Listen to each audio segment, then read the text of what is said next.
Mapapagod, pero hindi susuko. Alam mo ba na may dalawang uri ng pagod na pwede mong madama? Una, yung pagod na itutulog mo lang at pagising mo, okay ka na.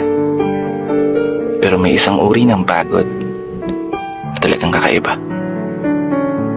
Yun ay ang pagod na hindi nadadaan sa pahinga. Isang pagod na magpapahiwatig kung gaano kabigat ang mga problema mong daladala. Pagod na magpapanginig ng mga luha sa mata. Pagod na magdidikta sa'yo para sabihin ayaw mo na. Mapapatanong ka na lang talaga, saan nga bang direksyon ng aking mga paa? Mga paang tila pagod na sa kakahakbang. Mga paang ngimay na sa kada tapak sa baitang ng hagdan. Isang hagdan na magdadala sa akin patungo sa isang palapag na pinapangarap ko. Mapapagod, pero hindi susuko.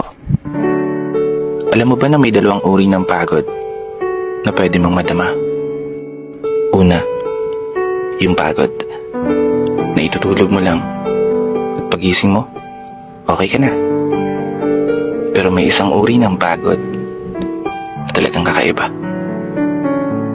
Yun ay ang pagod na hindi nadadaan sa pahinga. Isang pagod na magpapahiwatig kung gaano kabigat ang mga problema mong daladala. Pagod na magpapanginig ng mga luha sa mata. Pagod na magdidikta sa'yo para sabihin ayaw mo na. Mapapatanong ka na lang talaga, saan nga bang direksyon ng aking mga paa? Mga paang tila pagod na sa kakahakbang. Mga paang ngimay na sa kada tapak sa baitang ng hagdan.